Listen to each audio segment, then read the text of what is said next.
Hello student, good evening. कसे आहात? Study कसा चालू आहे? Every day go to school. You should have to study hard.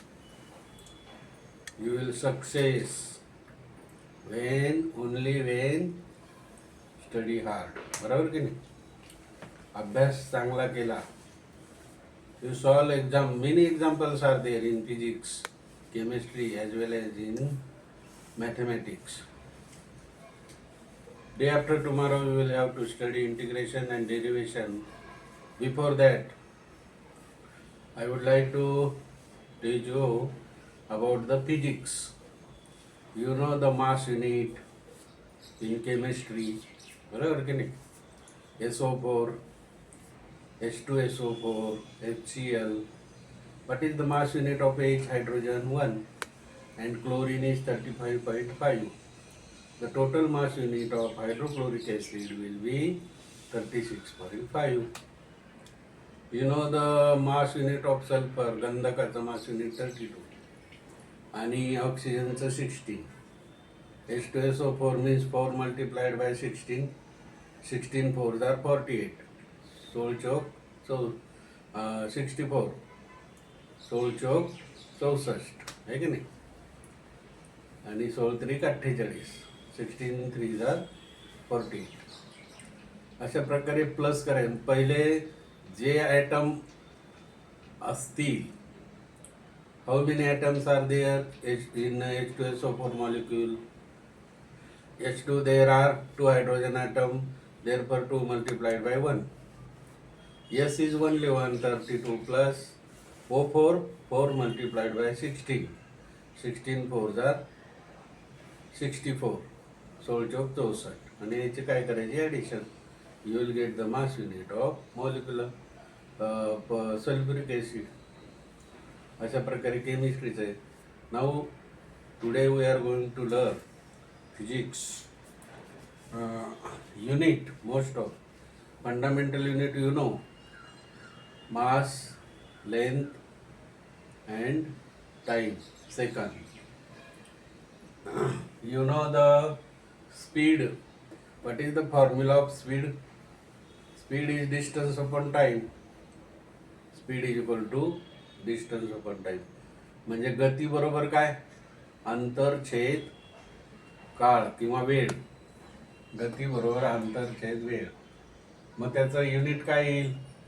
अंतराचं मीटर आणि टाईमचं सेकंद, म्हणजे metre per second is the unit of speed. भरपूर काढलेले आपण मागच्या युनिटमध्ये पण. Velocity, you know the formula of velocity, displacement upon time. Displacement upon time, this is also distance upon time means second. The unit of velocity is also metre per second. Do you know the acceleration? ये त्वरण. हे त्वरण, acceleration म्हणजे त्वरण. त्वरणाचं काय सूत्र आहे? Change in velocity V minus U upon T. Change in velocity upon time म्हणजे वेगातील बदल छेद वेळ. अंतिम वेग छेद सुरुवातीचा वेग छेद काय होईल? वेळ. अंतिम वेग वजा सुरुवातीचा वेग छेद वेळ. या ठिकाणी हा जो वेग आहे तुम्हाला माहिती आहे, मीटर पर सेकंद, आणि हा परत सेकंद. वेळेचा युनिट सेकंदच आहे. म्हणून acceleration, unit of acceleration is equal to metre per second square. Metre per second square. Now weight, you know weight, mg. G is the gravitation, m is the mass.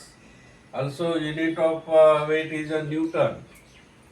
In CGS method you know the unit of weight is dyne, dyne. Okay. आणि हे Newton आहे वजनाचं, वस्तुमान. Force, force म्हणजे बल. बल बरोबर mass गुणिले त्वरण. Force is equal to mass into acceleration. Force is equal to mass multiplied by acceleration. याचं सुद्धा युनिट न्यूटनच आहे. मग मासचं काय येईल? Kilogram per metre second square. हे पण होऊ शकतं मीटर किलोग्रॅम. मासचं what is the unit of mass? MK16 kilogram. And the unit of accelerometer per second square. What is the unit of CGS system of a mass? Gram per centimeter second square. This it may be Newton. You know the moment F into S. F is the force and S is the displacement. You know the displacement distance. आणि F म्हणजे बल आणि हे अंतर. बल गुणिले अंतर. Dot जर असेल तर गुणिले मल्टिप्लिकेशन. बलाचं एकक काय MK16 मध्ये? न्यूटन आहे. आणि डिस्प्लेसमेंटचं काय? अंतराचं मीटर, म्हणून न्यूटन मीटर. हे आहे मोमेंट. आणि momentum, you know momentum. What is the momentum? M into V. M is the mass of the body and V is the velocity of body. Mass is kilogram, V is meter per second. So the momentum will be change. So the meter momentum is mass M into V, kilogram meter per second or gram centimetre per second. कळलं की नाही?